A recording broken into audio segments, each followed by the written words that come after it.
longing for new thoughts. Quote, well-meant thoughts don't make bread. Close quote. Such is the wisdom heard today the moment one speaks of ideas like those underlying the threefold social order. In view of the gravity of the times, this piece of wisdom may rank with another frequently heard today. Quote, the social question will look different only when people return to work. Close quote. Whoever does not hear these two truths constantly repeated has no ears for the language of public discourse in widespread circles. And even if they are not expressly spoken, one hears these words behind much that is said publicly. It is hard for the ideas that the age requires to compete against such founts of wisdom, because these objections are so incomparably insightful. In quotes. A person need only say, quote, show that they are wrong, close quote, for the keenest thinker to recognize his powerlessness. Of course, they cannot be refuted. They are obviously perfectly true. Is this all that is important in life? To say something that is perfectly true?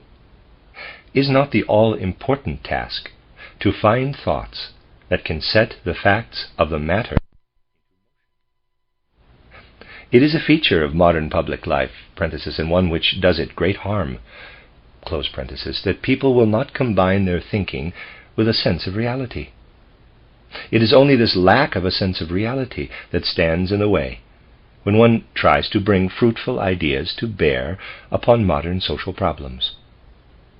People have long been accustomed to such deficient thinking.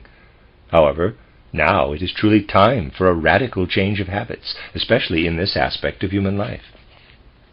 First, one must perceive how people came to slip into this kind of thinking. One must look at the kind of thought valued by our age. One such cherished train of social thought goes back to the life and customs of primitive times.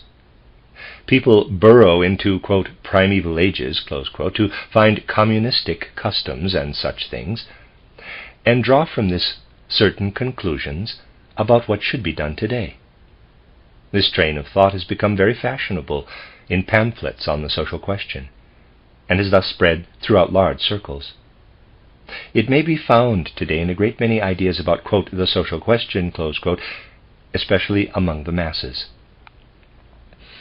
People might actually have arrived at this particular train of thought with far less effort than has been devoted to it in many quarters.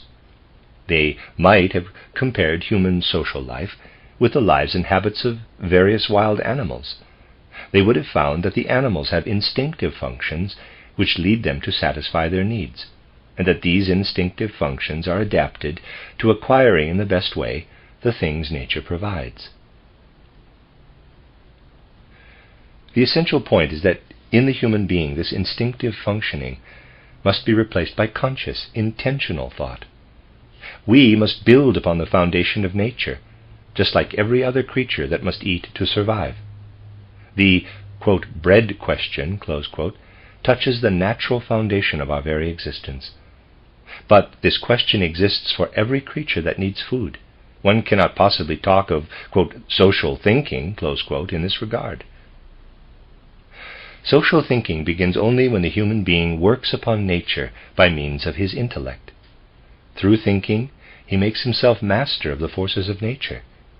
Through thinking, he brings himself into association with other human beings in a labor process through which the bread won from nature becomes a part of general social life.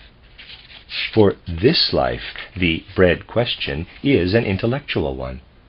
It can mean only, quote, which are the fruitful thoughts that can, when realized, guide human labor to the satisfaction of our needs, close quote.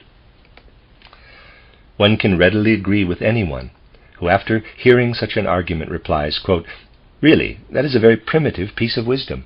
What is the use of expounding anything that is so self-evident, close quote.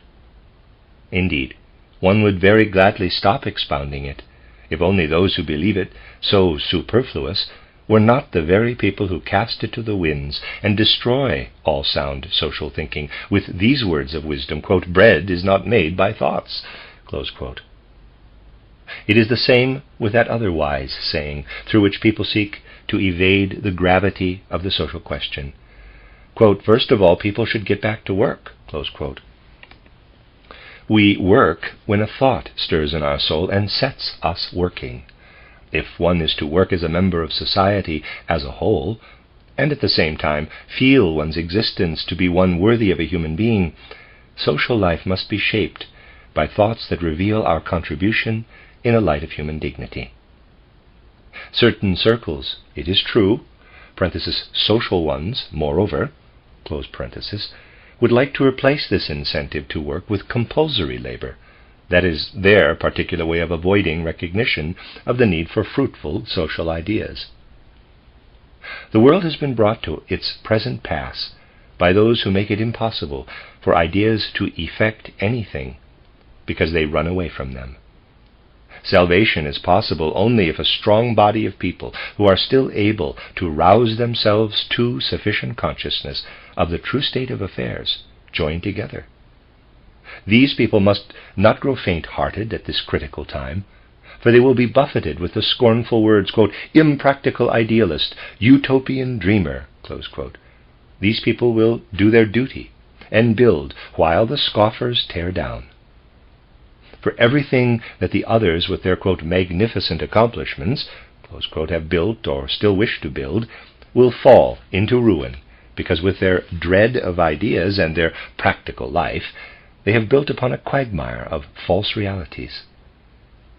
Such people are merely weaving delusions around their own routines, and procuring themselves a cheap complacency by scoffing at life's real work. To the open-minded, it is as clear as day. To look at such things clearly is the urgent duty of all who are unafraid to change their way of thinking. The age longs for creative thoughts. This longing will not be silenced, however noisily the foes of thinking may try to drown it out by thoughtlessness and grandiose gestures.